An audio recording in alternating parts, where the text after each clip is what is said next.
그 새끼 죽여도 시체는 평양으로 가져와라. 김정은이 회의 테이블을 내리치며 내린 명령이라고 합니다. 그 새끼가 바로 저입니다. 왜 북한 최고 지도자가 탈북자 한 명에게 그토록 분노했을까요? 제 머릿속에 북한 전략 미사일의 배치 위치와 발사 코드 체계가 고스란히 들어있기 때문입니다. 저는 단순한 탈북자가 아닙니다. 김정은에게 6번 직접 보고했던 국방과학원 전략무기 배치 총괄 실장이었습니다. 평양 보통강구역 23층 아파트, 빨간 표지의 최고 기밀 서류, 당이 가장 신뢰하던 엘리트, 그게 4년 전 제 모습이었습니다. 당은 저를 믿었습니다. 아니, 감시했습니다. 저 역시 그 체제를 의심한 적이 없었습니다.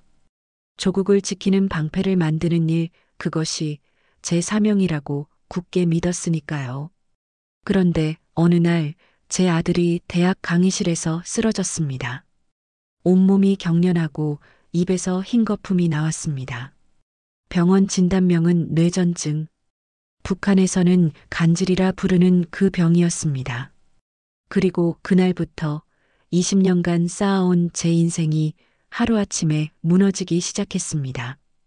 아들은 대학에서 쫓겨났고 제 가족은 당에서 신뢰할 수 없는 가족으로 낙인 찍혔습니다. 전화는 끊겼고 동료들은 눈을 피했으며 집 앞에는 낯선 차량이 서 있었습니다. 그때 저는 결심했습니다. 이 체제가 제 아들 하나 살릴 생각이 없다면 저도 더 이상 이 체제를 위해 살 이유가 없다고. 그렇게 저는 국가의 가장 중요한 기밀을 머릿속에 담은 채 가족과 함께 사라지기로 했습니다. 만약 이 영상을 보고 계시다면 구독과 좋아요 버튼을 눌러주세요. 여러분의 관심이 아직 그곳에 남아있는 수많은 사람들에게 희망이 됩니다. 지금부터 그 전말을 들려드리겠습니다. 한 가족이 목숨을 걸고 선택한 자유를 향한 2000km의 여정을. 평양에서의 제 삶은 북한 주민 대부분이 상상조차 할 수 없는 것이었습니다.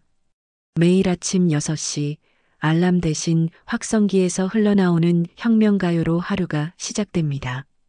세면을 하고 거실로 나오면 아내가 이미 아침상을 차려놓고 있었습니다. 흰쌀밥에 된장국, 김치, 계란찜, 그리고 가끔은 고기 반찬까지. 같은 시각 함경도 어느 마을에서는 사람들이 나무 껍질을 삶아 먹고 있었습니다. 양강도에서는 강냉이 가루조차 구하지 못해 굶어 죽는 아이들이 있었습니다. 하지만 저는 그런 현실을 몰랐습니다. 아니, 알면서도 외면했습니다. 당에서 나눠주는 특별배급, 월급 외에 따로 지급되는 달러, 해외 출장 기회, 이 모든 게 혁명을 위해 헌신하는 대가라고 당연하게 생각했습니다. 출근길 풍경은 언제나 똑같았습니다.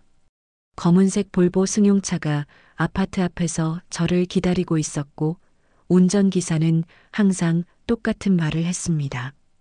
동무, 오늘도 조국을 위해 수고하십니다. 차창 밖으로 보이는 평양거리.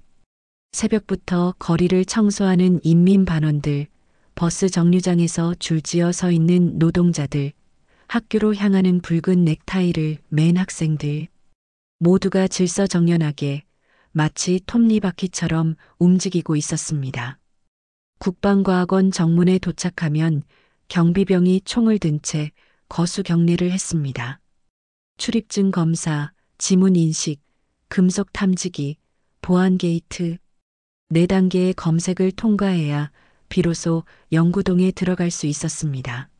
사무실 책상 위에는 어김없이 빨간 봉투가 놓여 있었습니다. 화성 15형 이동식 발사대 배치 계획안, 전술핵 탄두 운용 매뉴얼 개정판, 최고 존엄 유사시 대피 동선도. 특히 마지막 서류는 단 3명만 볼 수 있는 최고 기밀이었습니다. 김정은이 전쟁 발발 시 어디로 피신하는지, 그 경로에 어떤 보안 조치가 있는지, 심지어 대피 터널의 위치까지 상세히 적혀 있었습니다. 이 서류 한 장이 외부로 유출되면 저는 물론 제 가족 3대가 정치범 수용소로 끌려갔을 것입니다. 김정은 앞에서 보고하던 날은 지금도 생생합니다. 첫 번째 보고는 2016년 가을이었습니다. 조선노동당 중앙위원회 청사 지하 3층 특별회의실. 경호원 12명이 복도를 지키고 있었고 회의실 안에는 김정은과 군 고위 간부 5명만 있었습니다. 동무 화성 12형 실전 배치가 가능하오? 김정은이 담배 연기를 내뿜으며 물었습니다. 저는 준비해간 보고서를 펼치며 대답했습니다. 예, 동지. 이번 달 말까지 평안북도 일대에 6기 배치 완료 가능합니다. 그는 고개를 끄덕이며 웃었습니다. 좋소. 미제놈들이 감히 우리를 건드릴 생각도 못하게 만들어야 하오. 그날 회의가 끝나고 나오면서 저는 가슴이 벅차올랐습니다. 내가 조국을 지키고 있구나. 최고 존엄께서 나를 신뢰하시는구나. 그렇게 믿었습니다. 점심시간에는 간부 전용 식당에서 동료들과 식사를 했습니다. 쇠고기 볶음, 닭고기 튀김, 심지어 중국산 맥주까지 나왔습니다. 식당 창밖으로는 일반 노동자들이 강냉이 죽을 받아가는 모습이 보였지만 저는 그쪽을 쳐다보지 않았습니다. 오후 3시 당생활 총화 시간이었습니다. 모두가 자리에 앉아 위대한 수령님의 교시를 암송했습니다. 누구도 하품하지 않았고 누구도 딴 생각을 하지 않았습니다. 아니, 하는 척이라도 하면 안 됐습니다. 옆 사무실 김동무는 총화 시간에 졸다가 당에 보고되어 지방으로 쫓겨났으니까요. 퇴근은 보통 밤 10시가 넘어서였습니다. 김정은이 밤늦게까지 일한다는 소문이 돌면 간부들은 먼저 퇴근할 수 없었습니다. 최고 존엄께서 불철주야 일하시는데 우리가 어찌 쉴 수 있겠는가. 이게 당의 논리였습니다. 집에 돌아오면 아내가 항상 저를 기다리고 있었습니다. 재워뒀던 저녁을 데워주며 하루 일과를 물었고 저는 말할 수 있는 것만 조심스럽게 이야기했습니다. 집안에도 도청장치가 있을 수 있다는 걸 우리 부부는 모두 알고 있었습니다. 주말에도 진정한 휴식은 없었습니다. 토요일에는 자원노동이라는 이름으로 김일성 광장 청소에 동원되었고 일요일에는 혁명학습이라는 이름의 사상교육을 받았습니다. 그래도 1년에 2~3번 당에서 배정해주는 휴양소에 갈 수 있었습니다. 양강도 삼지연이나 원산 명사심리 해수욕장. 그곳에서 이틀간 쉬는 게 저희 가족의 유일한 여행이었습니다. 아들 준서는 김책공업종합대학에서 핵물리학을 전공하고 있었고 딸 서연이는 평양외국어대학에서 영어를 공부하며 장학금까지 받고 있었습니다.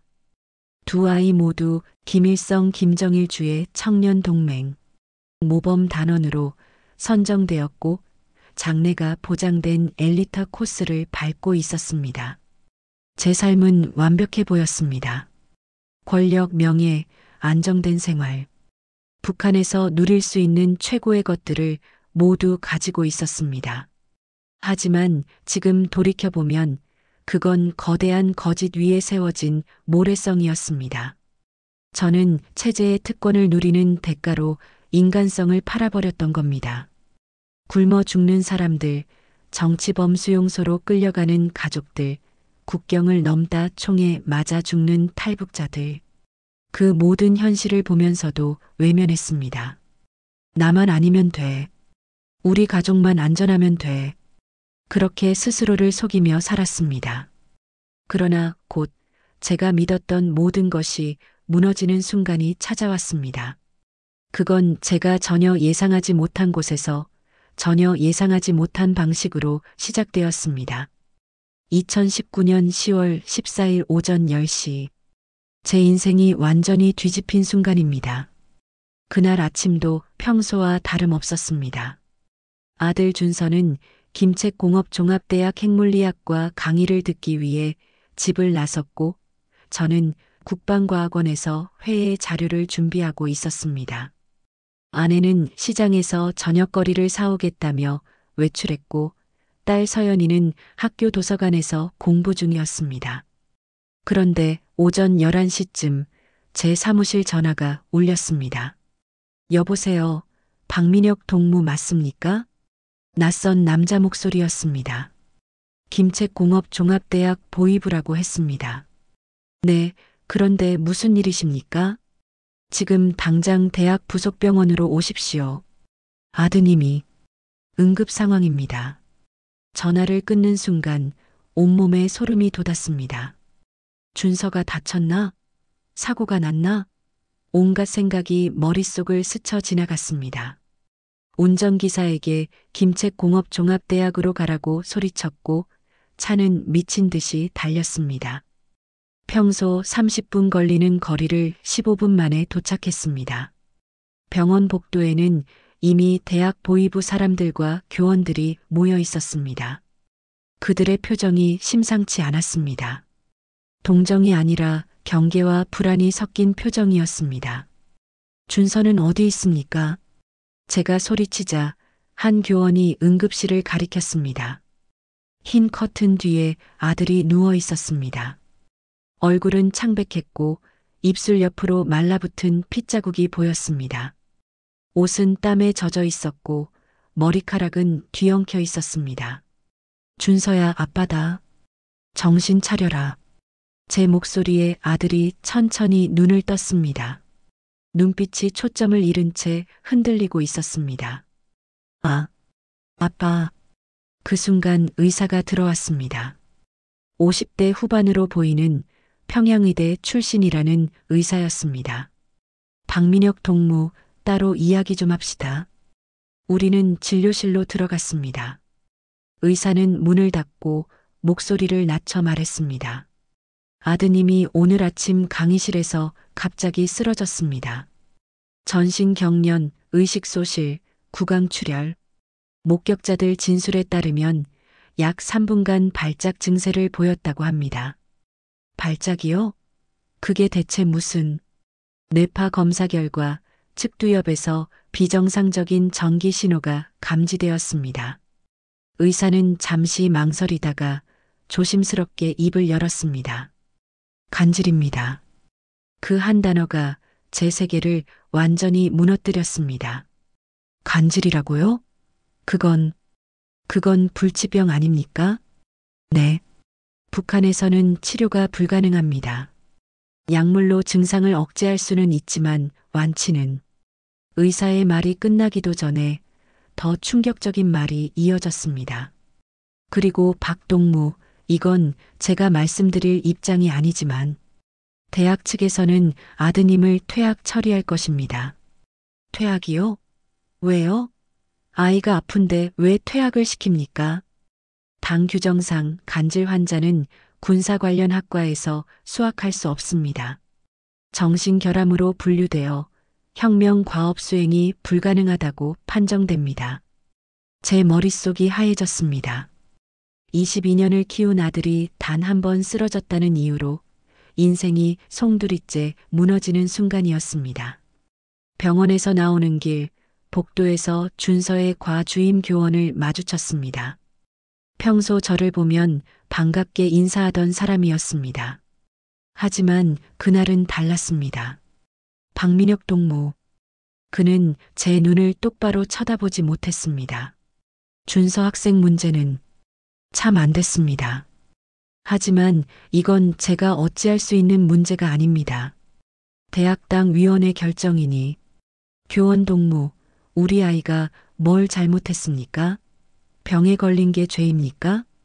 동무, 목소리 낮추십시오. 여긴 병원입니다. 그는 주위를 두리번거리더니 목소리를 낮춰 말했습니다. 박 동무도 아시지 않습니까? 간질은 유전병입니다. 당에서는 이를 혁명 과업 수행에 부적합한 정신적 결함으로 봅니다. 준서 학생뿐만 아니라. 그는 말을 멈췄습니다. 하지만 저는 그 뒤에 무슨 말이 올지 알고 있었습니다. 준서뿐만 아니라 당신 가족 전체가 문제가 될 겁니다. 집으로 돌아오는 차 안에서 저는 아무 말도 하지 못했습니다. 뒷좌석에 앉은 준서는 창밖을 멍하니 바라보고 있었습니다. 아들의 옆모습을 백미러로 보는데 눈물이 흘러내리고 있었습니다. 아빠, 제가 잘못한 건가요? 준서야, 내 잘못이 아니다. 그럼 왜 저한테 이런 일이? 저는 대답할 수 없었습니다. 집에 도착했을 때 아내가 현관에서 기다리고 있었습니다. 대학에서 연락을 받았다고 했습니다. 아내의 눈은 이미 빨갛게 부어 있었습니다. 그날 밤 우리 가족 넷은 거실에 모여 앉았습니다. 텔레비전은 꺼져 있었고 아무도 말이 없었습니다. 준서가 먼저 입을 열었습니다. 아빠, 제가 그냥 없어지면 안 될까요? 제가 없으면 우리 가족이 괜찮아지지 않을까요? 준서야, 무슨 소리냐? 학교에서 친구들이 수군거리는 소리 들었어요. 저 새끼 이제 끝났다. 간질쟁이는 혁명도 못한다. 저 집안 이제 찍혔다. 다 들었어요. 딸 서연이가 오빠를 껴안으며 울기 시작했습니다. 오빠는 잘못한 게 없어요. 그냥 아픈 건데. 그날 밤 저는 잠을 이룰 수 없었습니다. 베란다에 나가 담배를 피우며 평양 야경을 바라봤습니다. 멀리 주체 사상탑의 불빛이 보였습니다. 20년간 저를 지탱해주던 신념의 상징이었습니다. 그런데 그날 밤 그 불빛이 처음으로 차갑게 느껴졌습니다. 이게 정말 옳은 건가? 아픈 사람을 버리는 게 이게 우리가 믿던 사회주의인가? 머릿속에서 금지된 생각들이 하나둘씩 떠오르기 시작했습니다. 20년간 단 한 번도 의심해 본 적 없던 체제에 대한 첫 번째 균열이었습니다. 그리고 그 균열은 곧 돌이킬 수 없는 붕괴로 이어질 것이었습니다. 아들이 쓰러진 지 일주일이 지났습니다. 퇴학 통보는 정식으로 발표되었고 준서는 집에만 틀어박혀 지냈습니다. 식사도 거의 하지 않았고 방에서 나오지도 않았습니다. 가끔 새벽에 화장실에서 들리는 소리에 귀를 기울이면 아들이 울고 있다는 걸 알 수 있었습니다. 더 큰 문제는 제 주변에서 시작되었습니다. 연구소 동료들이 저를 피하기 시작했습니다. 복도에서 마주치면 눈인사만 하고 지나갔고 점심 식당에서도 제 옆자리는 항상 비어 있었습니다. 20년간 함께 일하던 동료들이 하루아침에 남이 되어버렸습니다. 부국장이 저를 불렀습니다. 박민혁 동무, 자네 아들 문제. 참 안 됐네. 감사합니다. 부국장 동지. 그런데 말이야. 그는 잠시 머뭇거리다가 말을 이었습니다. 당위원회에서 자네 보직을 재검토하자는 의견이 나왔네. 최고 기밀을 다루는 위치인 만큼 가정 환경이 안정적이어야 한다는 게 당의 입장이라네. 부국장 동지, 저는 20년간 나도 안다네. 하지만 이건 내가 결정할 문제가 아니야. 당의 결정을 기다려보게. 사무실로 돌아오는 길, 다리에 힘이 풀렸습니다. 보직 해제. 그건 곧 지방 좌천을 의미했습니다. 평양에서 쫓겨나는 것이었습니다. 집에 돌아왔을 때 아내가 부엌에서 울고 있었습니다. 여보, 무슨 일이야? 오늘 간부 부인 모임에 갔어요. 아내는 10년간 평양 간부 부인 모임의 회원이었습니다. 매주 수요일이면 모여서 꽃꽂이도 배우고 요리도 배우고 혁명 가극도 관람하러 다녔습니다. 그런데 오늘 조직부 부인이 저한테 그러더라고요. 한지영 동무 당분간 모임 참석을 자제해 주시겠습니까? 다른 동무들이 불편해한다고. 아내의 눈에서 눈물이 주르르 흘러내렸습니다. 10년을 같이 다녔는데 준서가 아프다는 이유로 우리 가족 전체가 이렇게 버림받아야 합니까? 저는 아내를 껴안았습니다. 하지만 위로의 말을 찾을 수 없었습니다. 딸 서연이도 학교에서 비슷한 일을 겪었습니다. 장학금이 취소되었고 청년 동맹 간부 자리에서도 물러나라는 통보를 받았습니다. 아빠, 오늘 교수님이 저를 따로 부르셨어요. 너희 집안 문제 때문에 내가 피해보는 게 안타깝다. 오빠와 선을 긋는 게 너한테 도움이 될 거다라고 하셨어요. 그래서 뭐라고 했니? 제가 그랬어요. 오빠는 제 가족입니다. 선을 그을 수 없습니다라고. 서연이는 그 말을 하고 눈물을 터뜨렸습니다. 우리 가족은 나날이 벼랑 끝으로 내몰리고 있었습니다. 그리고 어느 날 밤 아내가 제게 작은 물건을 건넸습니다. 이게 뭐야? 라디오예요. 중국제 단파 라디오. 저는 깜짝 놀라 아내의 손을 막았습니다. 당신 미쳤어? 이런 거 집에 들여오면 우리 모두 끝나. 여보, 들어봐요. 제발. 아내의 목소리에는 절박함이 묻어 있었습니다. 저도 처음엔 무서웠어요. 하지만 우리 준서를 살릴 방법이 정말 없는지 알아봐야 하지 않겠어요? 그날 밤 화장실 문을 잠그고 환풍기를 최대로 틀었습니다. 이어폰을 귀에 꽂고 떨리는 손으로 주파수를 맞췄습니다. 처음엔 잡음만 들렸습니다. 지지직, 지지직. 그러다 갑자기 선명한 한국어가 들려왔습니다. 여러분, 이곳은 자유아시아 방송입니다. 오늘은 탈북민 김호우 씨의 증언을 들어보겠습니다. 심장이 터질 듯 뛰었습니다. 이건 명백한 반동 방송이었습니다. 들키면 정치 범수용 소행이었습니다. 하지만 저는 라디오를 끌 수 없었습니다. 저는 북한에서 간질 진단을 받았습니다. 당에서는 불치병이라고 했고 평생 약을 먹으며 살아야 한다고 했습니다.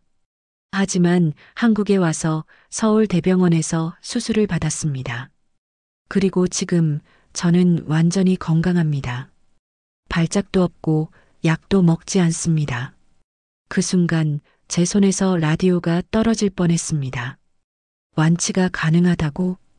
이어서 의사의 목소리가 들렸습니다. 뇌전증, 즉 간질은 현대의학으로 충분히 치료 가능한 질환입니다. 약물 치료로 조절되지 않는 경우에도 수술로 병소를 제거하면 80% 이상이 완치됩니다. 이건 불치병이 아닙니다. 저는 화장실 변기에 주저앉았습니다. 20년간 제가 믿어왔던 모든 것이 거짓이었습니다. 당은 우리를 속여왔습니다. 치료할 수 있는 병을 불치병이라고 거짓말했고 아픈 사람을 버렸으며 그 가족까지 낙인 찍었습니다. 왜 이렇게까지 거짓말을 해야 했는가? 라디오를 끄고 나왔을 때 거실에 아내가 앉아 있었습니다. 들었어요? 저는 고개를 끄덕였습니다. 여보, 우리 준서를 살려야 해요. 어떻게? 아내는 잠시 침묵하다가 조심스럽게 입을 열었습니다. 탈북이요. 그 단어를 듣는 순간 온몸에 소름이 돋았습니다. 당신 지금 무슨 소리를 하는 거야? 탈북은 총살이야. 우리뿐만 아니라 3대가 멸족당해. 이대로 있으면 어차피 우리 가족은 끝이에요. 당신도 보직 해제될 거고 우리는 평양에서 쫓겨날 거예요. 준서는 이미 죽고 싶다는 말을 하고 있어요. 아내의 목소리가 떨렸습니다. 저는 우리 아들이 스스로 목숨을 끊는 걸 지켜볼 수 없어요. 차라리 뭐? 차라리 탈출하다 죽는 게 낫겠어요. 그날 밤 우리 부부는 새벽까지 이야기를 나눴습니다. 탈북. 상상조차 해본 적 없는 그 단어가 이제 우리 가족의 유일한 희망이 되어 있었습니다. 다음 날 저는 연구소 자재 담당 최 동무를 찾아갔습니다. 그는 중국과 무역 업무를 맡고 있었고 가끔 중국제 담배나 시계를 가지고 있었습니다. 흡연실에서 둘만 있을 때 저는 조심스럽게 물었습니다. 최동무 혹시 중국에 아는 사람 있나? 그는 담배 연기를 내뿜으며 저를 쳐다봤습니다. 박동무, 갑자기 왜 그런 걸 물어보나? 그냥 궁금해서.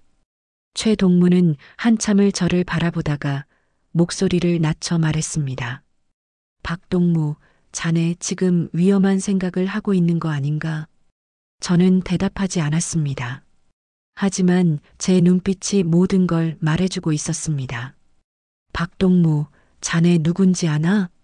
국방과학원 실장이야. 김정은 동지한테 직접 보고하는 사람이야. 자네가 사라지면 나라가 뒤집힐 거야. 나도 안다네. 하지만 이 나라는 내 아들 하나 살릴 생각이 없어. 최동무는 한숨을 길게 내쉬었습니다. 일주일 후에 다시 만나세. 그때 이야기하지. 그렇게 우리 가족의 탈출 계획이 시작되었습니다. 죽음을 각오한 돌이킬 수 없는 선택이었습니다.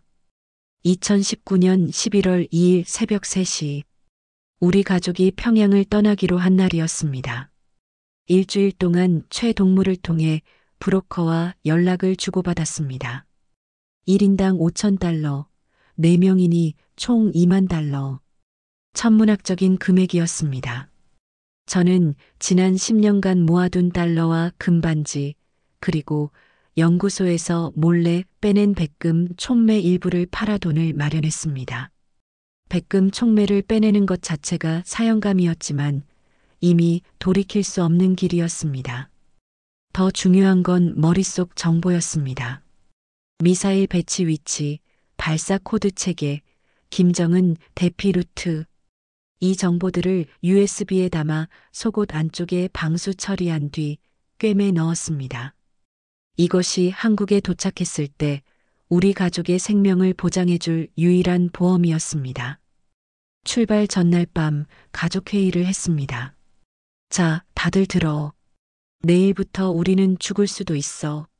하지만 살아남으면 준서를 치료할 수 있어. 준서가 고개를 들었습니다.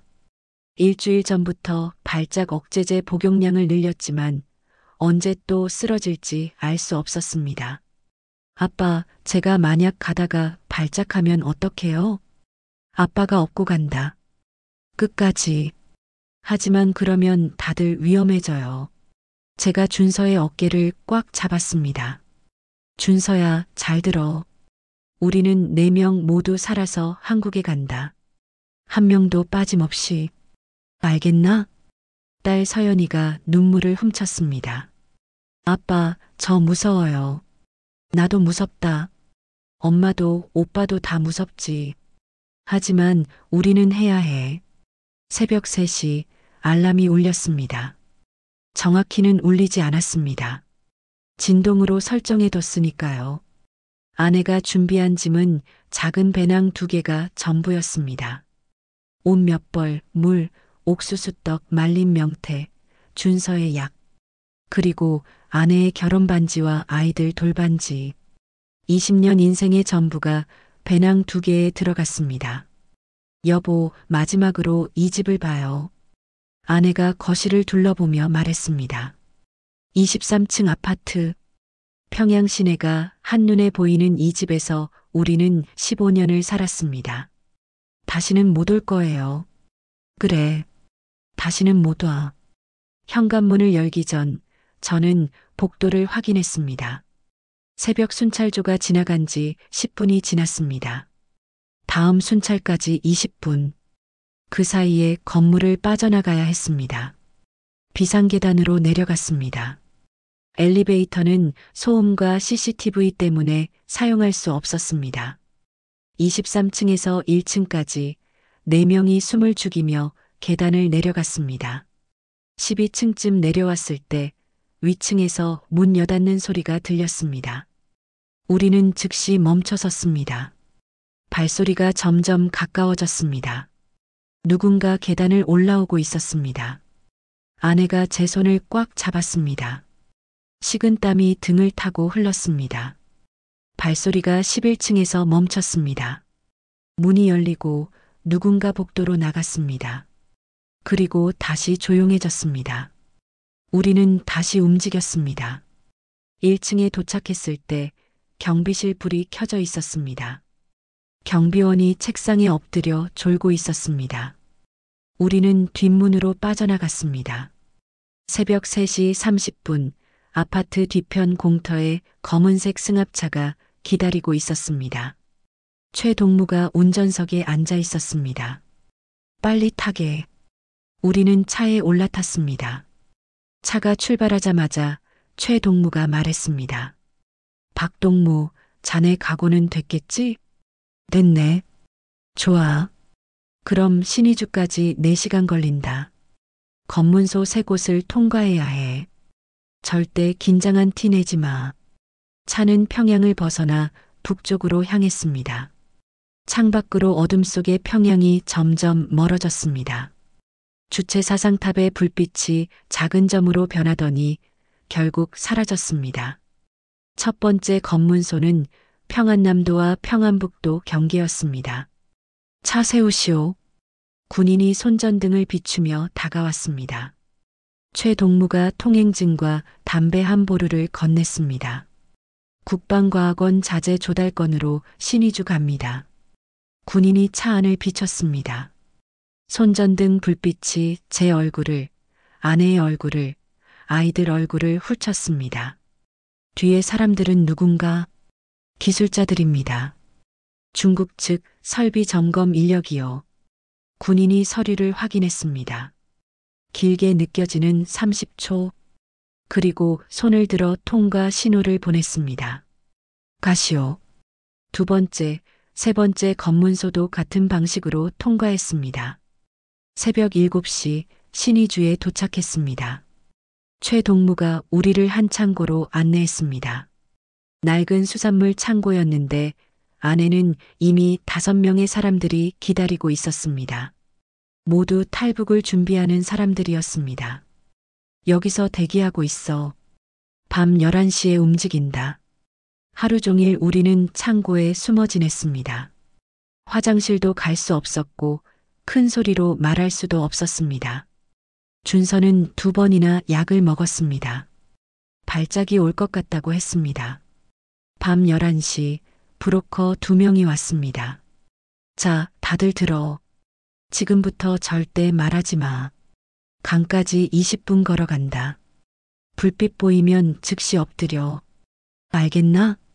우리는 고개를 끄덕였습니다. 칠흑 같은 어둠 속을 걸었습니다. 멀리서 압록강 물소리가 들렸습니다. 그 소리가 점점 가까워졌습니다. 강변에 작은 보트 3척이 있었습니다. 한 배에 3명씩 탄다. 놓쳤지 마. 물살에 몸을 맡겨. 조용히. 우리 가족은 2번째 배에 탔습니다. 준서, 서연, 그리고 저. 아내는 첫 번째 배에 탔습니다. 배가 강으로 들어가는 순간 차가운 물이 발목까지 차올랐습니다. 물살이 생각보다 거셌습니다. 배가 흔들렸고 서연이가 작게 비명을 질렀습니다. 조용히. 브로커가 날카롭게 속삭였습니다. 강 한복판쯤 왔을 때였습니다. 강변 초소에서 갑자기 서치라이트가 켜졌습니다. 환한 불빛이 강 위를 훑기 시작했습니다. 엎드려. 다들 엎드려. 우리는 배 바닥에 몸을 눌렀습니다. 불빛이 점점 가까워졌습니다. 그리고 총성이 울렸습니다. 타타탕, 타타탕. 물에 총알이 튀었습니다. 배 옆으로 물기둥이 솟아올랐습니다. 계속 가. 멈추지 마. 브로커가 소리쳤습니다. 준서가 제 품에 안겨 떨고 있었습니다. 서연이는 울음을 참으며 배를 꽉 잡고 있었습니다. 총성이 계속되었습니다. 귓가를 스치는 총알 소리, 물에 박히는 총알 소리, 죽음이 바로 곁에 있었습니다. 조금만 더, 조금만. 앞배의 브로커가 외쳤습니다. 그리고 마침내 배가 모래에 닿았습니다. 중국 땅이었습니다. 빨리, 강에서 나와. 우리는 진흙탕을 기어 올라갔습니다. 뒤에서 여전히 총성이 들렸지만 우리는 살았습니다. 북한 군인들은 국경선을 넘어 쏠 수 없었습니다. 우리는 그 경계선을 넘었습니다. 진흙투성이가 된 채 숨을 헐떡이며 우리 가족은 중국 땅에 누워 있었습니다. 살았어. 우리 살았어. 아내가 흐느끼며 말했습니다. 하지만 저는 알고 있었습니다. 이건 끝이 아니라 시작일 뿐이라는 것을, 더 긴 여정이 우리를 기다리고 있다는 것을. 중국 땅에 발을 디딘 순간 우리는 자유를 얻었다고 생각했습니다. 하지만 그건 착각이었습니다. 압록강을 건넌 우리를 기다리고 있던 건 조선족 브로커였습니다. 50대 남자로 류 씨라고만 밝혔습니다. 빨리 차에 타. 여긴 순찰 자주 돈다. 우리는 낡은 벤에 올라탔습니다. 창문은 신문지로 가려져 있었고 차 안에는 비린내가 진동했습니다. 어디로 가는 겁니까? 단둥 외곽 안가에 숨어 있을 곳 있어. 거기서 며칠 있다가 베이징으로 보낼게. 차는 비포장도로를 1시간쯤 달렸습니다. 몸이 튕겨나갈 정도로 거친 길이었습니다. 준서는 멀미 때문에 계속 구역질을 했고 서연이는 제 품에 안겨 떨고 있었습니다. 도착한 곳은 산골의 낡은 농가였습니다. 여기서 사흘 있어. 절대 밖에 나가지 마. 불도 켜지 마. 중국 공안이 이 근처 순찰 돈다. 류 씨가 떠나자 우리는 그제야 서로의 얼굴을 똑바로 볼 수 있었습니다. 진흙투성이 옷, 상처투성이 손과 발, 피로에 지친 얼굴. 하지만 우리는 살아 있었습니다. 여보, 우리 해냈어요. 아내가 제 손을 꽉 잡으며 울었습니다. 아직 끝난 게 아니야. 이제 시작이야. 그날 밤 우리는 처음으로 북한 밖에서의 밤을 보냈습니다. 난방도 없고 전기도 없는 낡은 농가. 하지만 그 어떤 평양의 고급 아파트보다 소중하게 느껴졌습니다. 다음 날 아침 준서에게 이상 증상이 나타났습니다. 아빠, 어지러워요. 머리가 아파요. 약이 떨어지고 있었습니다. 북한에서 가져온 발작 억제제는 이틀치밖에 남지 않았습니다. 류 씨에게 연락했지만 대답은 차가웠습니다. 약은 구할 수 없어. 중국 병원 가면 신분 확인하거든. 너희 탈북자라는 거 들통나면 북송이야. 그냥 버텨. 버티라고? 아들이 언제 쓰러질지 모르는 상황에서 사흘이 지나고 류 씨가 다시 왔습니다. 오늘 밤 베이징으로 출발한다. 기차역까지 데려다 줄게. 기차요? 기차는 신분증 검사하지 않습니까? 가짜 신분증 만들었어. 조선족 신분으로. 그가 건넨 신분증에는 낯선 이름과 사진이 붙어 있었습니다. 박민혁은 이제 김성우가 되었고 아내 한지영은 리명숙이 되었습니다. 얼굴이 좀 다른데요? 그냥 그 얼굴이라고 우겨. 중국 경찰들 조선족 얼굴 구분 잘 못해. 밤 10시 우리는 단둥역에 도착했습니다. 역 안은 사람들로 북적였습니다. 처음 보는 자유로운 풍경이었습니다. 사람들이 큰 소리로 웃고 떠들고 휴대폰을 보며 걸어 다녔습니다. 북한이었다면 상상도 할 수 없는 모습이었습니다. 하지만 우리는 그 자유를 즐길 수 없었습니다. 언제 잡힐지 모른다는 공포가 우리를 짓눌렀습니다. 신분증 검사. 개찰구에서 경찰이 신분증을 요구했습니다. 손이 떨렸습니다. 가짜 신분증을 건넸습니다. 경찰이 신분증을 들여다봤습니다. 그리고 저를 쳐다봤습니다. 다시 신분증을 봤습니다. 어디 가세요? 네. 베이징 갑니다. 제 중국어는 서툴렀습니다. 북한식 억양이 섞여 나왔습니다. 조선족이세요? 네. 네. 경찰이 의심스러운 눈빛으로 저를 바라봤습니다. 그 몇 초가 몇 시간처럼 느껴졌습니다. 좋은 여행 되세요.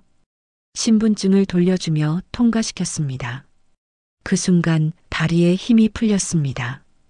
기차 안 우리는 가장 구석 자리에 앉았습니다. 14시간 동안 우리는 한마디도 하지 않았습니다. 혹시라도 북한 억양이 들킬까봐. 베이징에 도착한 건 다음 날 정오였습니다. 베이징역에서 나오는 순간 압도당했습니다. 고층 빌딩, 수많은 자동차, 넘쳐나는 사람들. 평양과는 비교할 수 없을 정도로 거대한 도시였습니다. 여기서 3일 있다가 태국으로 보낼게. 비행기표 준비하는데 시간 걸려. 브로커가 우리를 한 여관으로 데려갔습니다. 조선족 밀집 지역의 허름한 여관이었습니다. 절대 밖에 나가지 마. 밥은 내가 사다 줄게. 창문 커튼 치고 있어. 작은 방 하나에 우리 가족 넷이 들어가 숨어 지냈습니다. 이틀째 되던 날 텔레비전에서 충격적인 뉴스가 나왔습니다. 북한 당국이 최근 고위 간부의 탈북 사건과 관련해 대대적인 수색 작전을 벌이고 있습니다. 탈북자는 국방 관련 핵심 기밀을 보유한 인물로 알려졌으며 제 사진은 나오지 않았지만 내용만으로도 저를 지목하는 게 분명했습니다. 중국 공안 당국과 협력해 탈북자 색출 작업을 강화하고 있다는. 아내가 제 손을 꽉 잡았습니다. 여보, 우리 잡히는 거 아니에요? 아니야.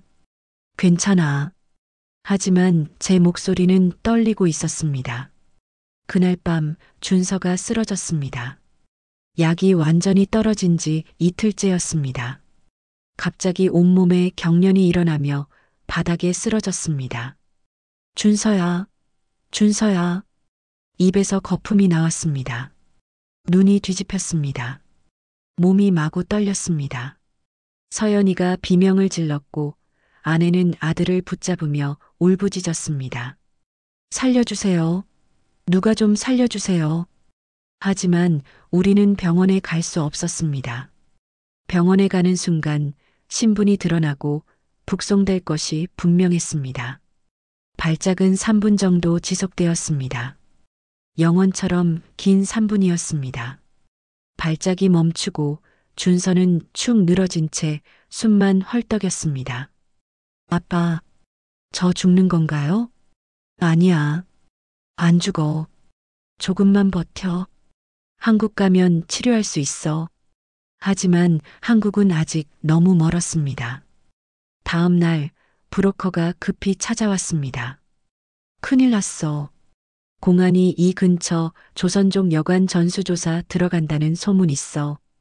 오늘 밤 당장 움직여야 해. 어디로요? 일단 외곽으로 피신. 비행기 표는 모레로 예약했어. 그때까지 숨어 있어야 해. 우리는 또다시 짐을 쌌습니다. 이제 익숙해진 도망의 일상이었습니다. 밤 11시 뒷문으로 빠져나갔습니다. 골목에는 경찰차 사이렌 소리가 들렸습니다. 빨리 뛰어. 우리는 어둠 속을 달렸습니다. 준서는 제가 업었고 아내와 서연이가 뒤따라 뛰었습니다. 골목을 빠져나와 큰 길로 나왔을 때 뒤에서 호루라기 소리가 들렸습니다. 저기 경찰이 우리를 쫓아오고 있었습니다. 택시.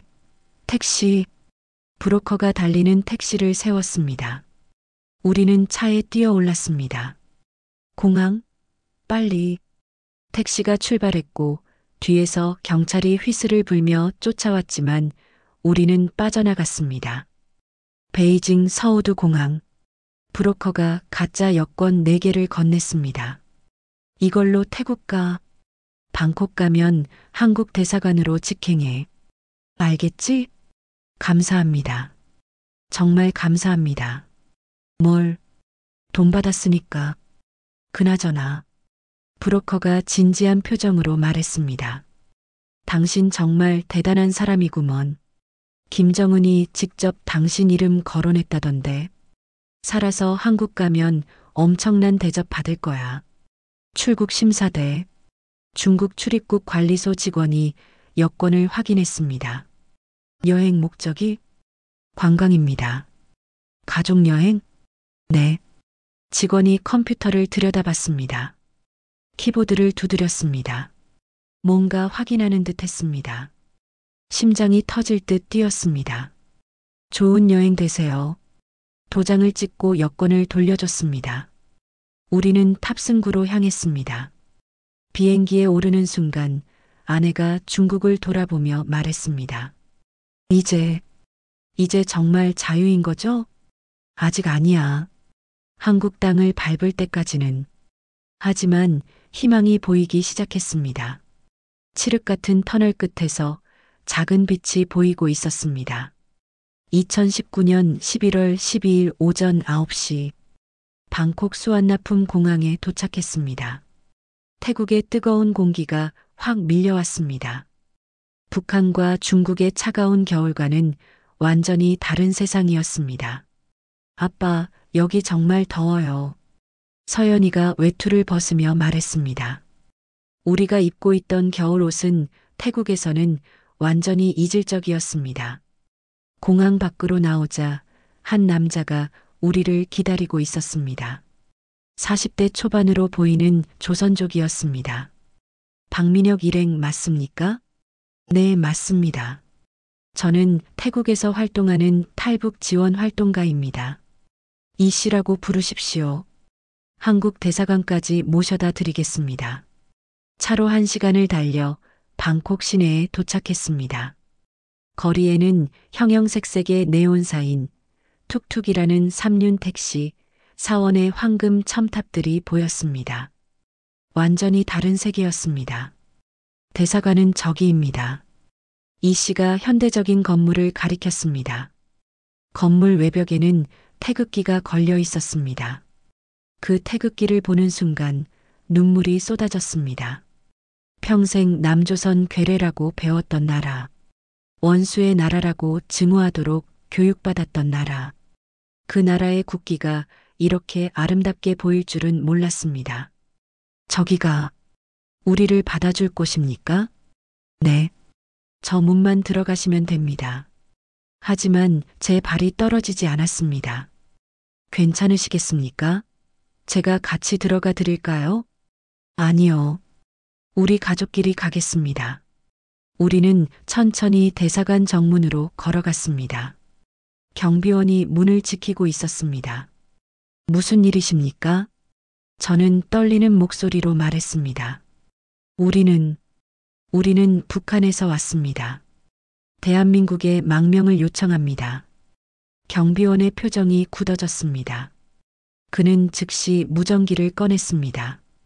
영사님, 탈북민 가족이 왔습니다. 4명입니다. 5분도 안 돼서 정장을 입은 남자가 나왔습니다. 저는 대한민국주 태국 대사관 영사 김정훈입니다. 안으로 들어오시죠. 대사관 안으로 들어가는 순간 다리에 힘이 풀려 주저앉을 뻔했습니다.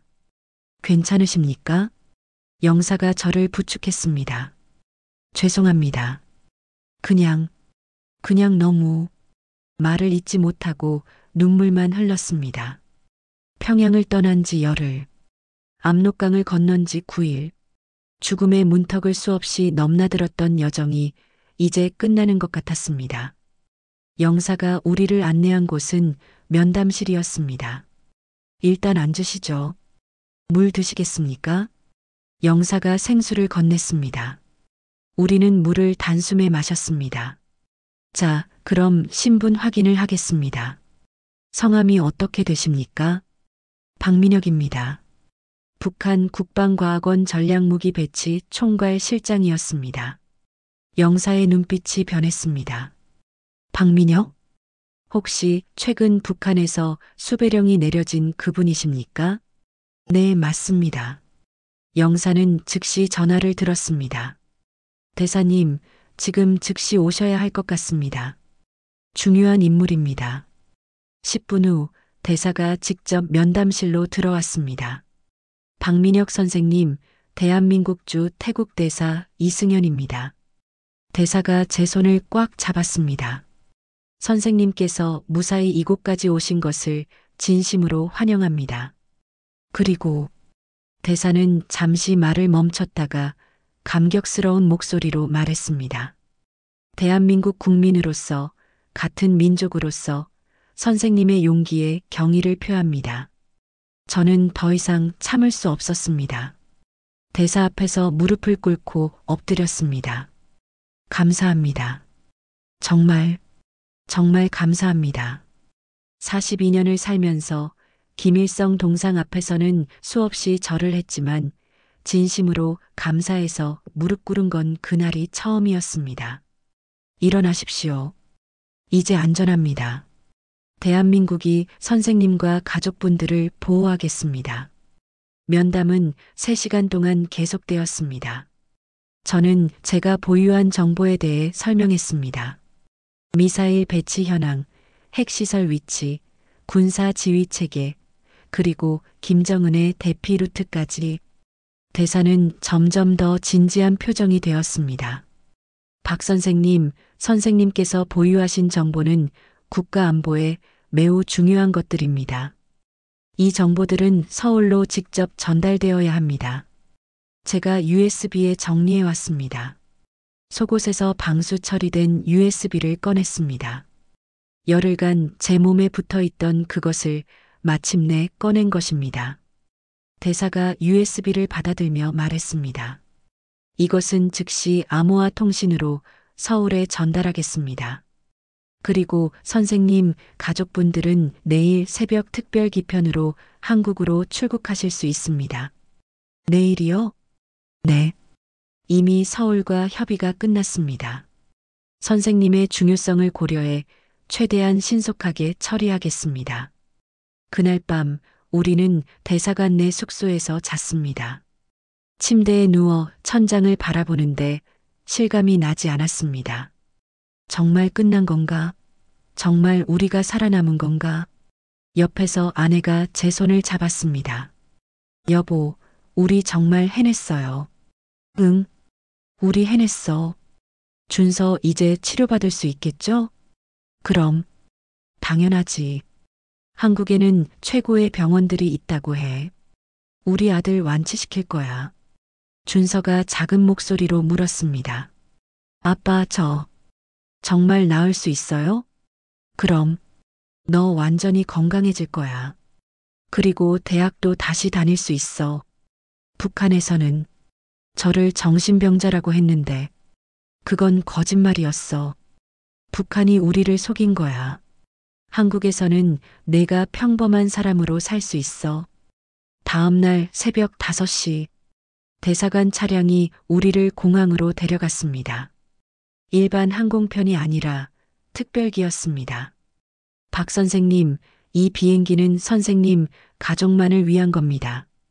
국정원 요원 2명이 동행하실 겁니다. 비행기에 올랐습니다. 좌석은 비즈니스석이었고 승무원이 친절하게 안내했습니다. 손님, 안전벨트 매주시겠습니까? 곧 이륙하겠습니다. 비행기가 활주로를 달리기 시작했습니다. 그리고 하늘로 떠올랐습니다. 창밖으로 태국의 땅이 점점 멀어졌습니다. 방콕의 불빛들이 작은 점으로 변했습니다. 대한민국 인천국제공항까지 약 5시간 소요됩니다. 기내 안내방송이 한국어로 나왔습니다. 평생 남조선 괴뢰도당의 언어라고 배웠던 그 언어가 이제는 제 모국어가 되어 있었습니다. 아내가 제 어깨에 기대며 말했습니다. 여보, 우리 정말 한국 가는 거예요. 꿈만 같아요.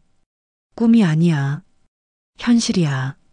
서연이가 창밖을 보며 물었습니다. 아빠, 한국은 어떤 곳이에요? 글쎄, 아빠도 잘 모른다. 하지만 북한보다는 훨씬 자유로운 곳이래. 내가 하고 싶은 걸 마음껏 할 수 있는 곳이고, 저 영어 열심히 공부해서 통역사 될래요. 그리고 북한에 남아있는 사람들 이야기를 세상에 알리고 싶어요. 그래, 그렇게 해라. 너는 할 수 있어. 준서는 조용히 창밖을 바라보고 있었습니다. 준서야, 무슨 생각해? 아빠, 저 북한에서는 쓸모없는 사람이었잖아요. 간질쟁이, 혁명도 못하는 정신병자. 근데 이제는 다른 사람이 될 수 있을까요? 평범하게 살 수 있을까요? 저는 아들의 어깨를 꽉 잡았습니다. 준서야, 넌 절대 쓸모없는 사람이 아니었어. 북한이 널 그렇게 만들려고 했을 뿐이야. 한국에서는 내가 원하는 사람이 될 수 있어. 약속한다. 비행기는 계속 북쪽으로 날아갔습니다. 북한과 중국 상공을 지나 황해를 건너 대한민국으로. 오전 10시. 승객 여러분, 곧 인천국제공항에 착륙하겠습니다. 창밖으로 한국의 땅이 보이기 시작했습니다. 바다, 섬들, 그리고 육지. 비행기가 활주로에 닿는 순간 우리 가족 넷은 서로의 손을 꽉 잡았습니다. 도착했습니다. 대한민국에 오신 것을 환영합니다. 그 순간 저는 처음으로 느꼈습니다. 이제 정말 자유다. 인천공항 입국장. 문이 열리는 순간 수십 명의 사람들이 우리를 기다리고 있었습니다. 국정원 요원들, 통일부 관계자들, 그리고 경찰들. 박민혁 선생님, 대한민국에 오신 것을 진심으로 환영합니다. 정장을 입은 남자가 악수를 청했습니다. 국가정보원 북한 이탈 주민 보호 담당관 최준석입니다. 지금부터 선생님 가족의 안전은 대한민국 정부가 책임지겠습니다. 우리는 특별 차량에 탑승해 서울로 향했습니다. 차창 밖으로 펼쳐진 풍경에 우리는 말을 잃었습니다. 고속도로를 가득 메운 자동차들, 높이 솟은 아파트 단지들, 거대한 쇼핑몰과 공장들. 북한에서는 상상할 수 없던 광경이었습니다. 서연아, 저기 봐. 차가 정말 많다. 오빠, 저 건물들 좀 봐. 평양보다 훨씬 높아. 아이들은 창밖에 얼굴을 붙이고 신기한 듯 바라봤습니다. 첫 번째 목적지는 국정원 조사시설이었습니다. 선생님, 송구스럽지만 신원 확인과 정보 청취를 위해 며칠간 조사를 받으셔야 합니다. 2, 3일간 조사가 이어졌습니다. 제가 보유한 정보의 가치, 탈북 과정의 진위 여부, 북한 내부 정보 등을 상세히 물었습니다. 박 선생님께서 제공하신 정보는 국가 안보에 매우 중요합니다. 특히 전략무기 배치 현황과 지휘 체계에 관한 정보는 그 어떤 탈북자도 제공하지 못했던 수준입니다. 조사가 끝나고 우리는 정부에서 제공하는 임시 거주지로 이동했습니다. 경기도 성남의 한 아파트였습니다. 여기서 하나원 입소 전까지 머무시면 됩니다. 집 안으로 들어가는 순간 우리는 또 한 번 놀랐습니다. 거실에는 큰 텔레비전, 소파, 에어컨이 있었고 부엌에는 냉장고, 전자레인지, 정수기까지 있었습니다. 방마다 침대와 책상이 놓여 있었고 화장실에는 온수가 나왔습니다. 여보, 이게 다 우리가 쓰는 거예요? 아내가 믿을 수 없다는 표정으로 물었습니다. 네, 그렇답니다. 냉장고를 여는 순간 아내가 작게 비명을 질렀습니다. 냉장고 안에는 음식이 가득했습니다. 우유, 계란, 고기, 채소, 과일, 반찬들. 평양 특권층도 이렇게 풍족하지는 못했습니다. 아빠, 이거 다 먹어도 돼요? 서연이가 조심스럽게 물었습니다. 그럼, 다 우리 거야.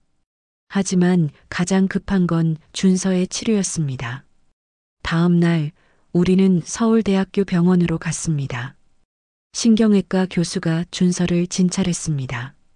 뇌파 검사와 MRI 촬영을 해보겠습니다. 검사는 2시간 동안 진행되었습니다. 그동안 우리 부부는 대기실에서 손을 맞잡고 기도했습니다. 검사 결과가 나왔습니다. 측두엽에 병소가 확인됩니다. 하지만 다행히 수술로 제거 가능한 위치입니다. 그럼 완치가 가능하다는 말씀입니까? 네. 수술 성공률은 85% 정도입니다. 수술 후 발작이 완전히 사라질 가능성이 높습니다. 그 말을 듣는 순간 아내가 주저앉으며 울기 시작했습니다. 감사합니다.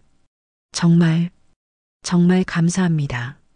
북한에서는 불치병, 정신병, 혁명 불가능이라던 그 병이 여기서는 수술로 치료 가능이라는 말을 듣다니.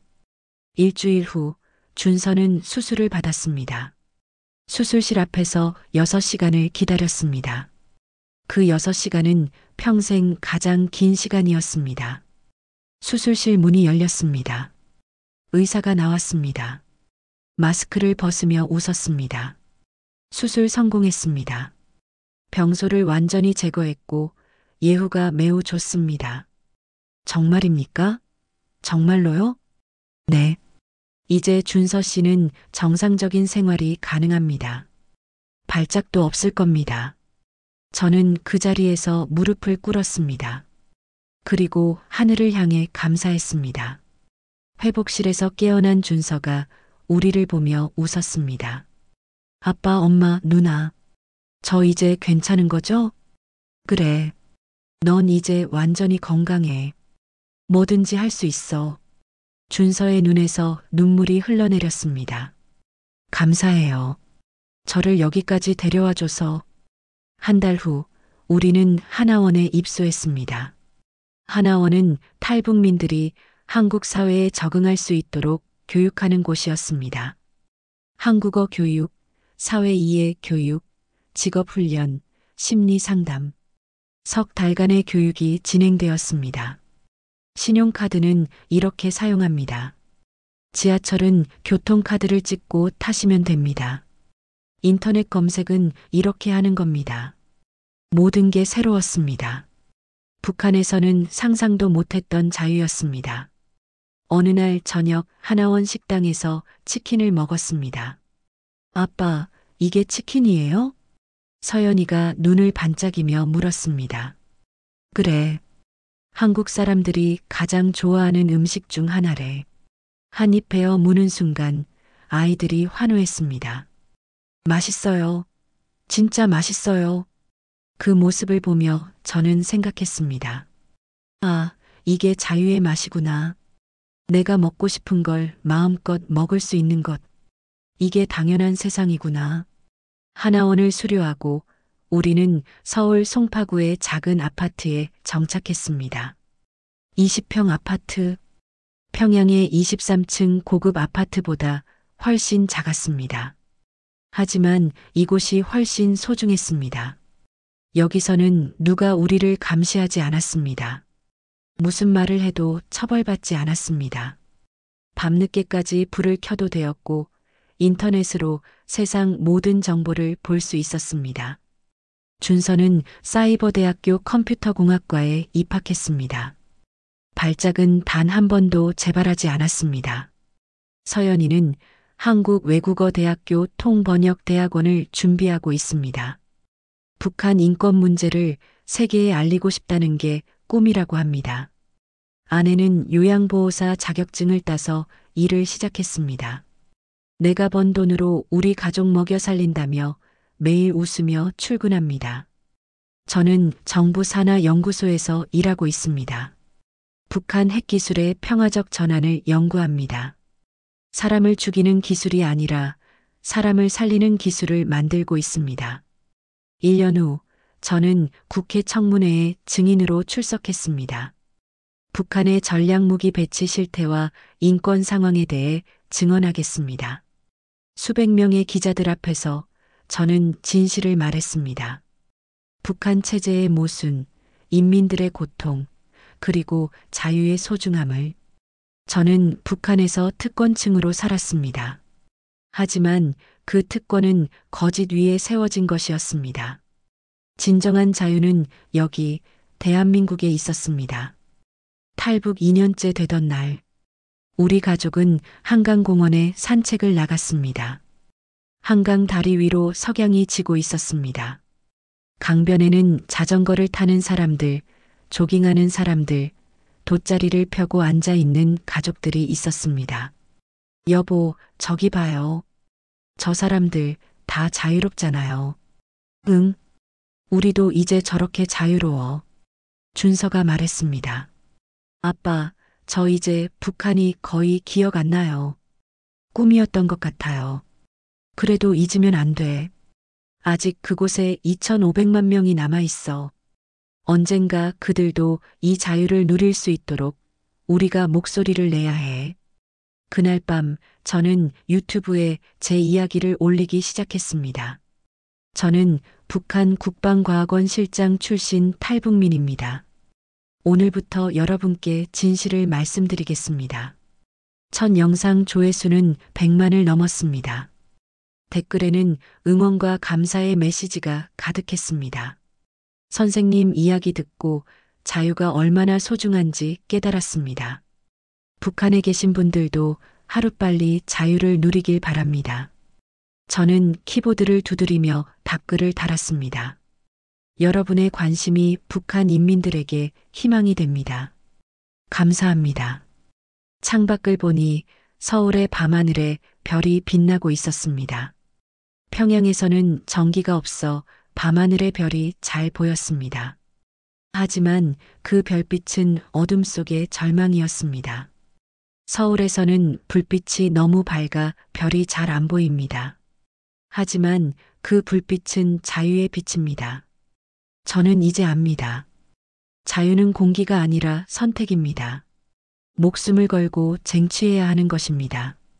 그리고 그 자유를 저는 절대 당연하게 여기지 않을 것입니다. 오늘도 우리 가족은 자유롭게 살았습니다. 이것이 인간다운 삶입니다.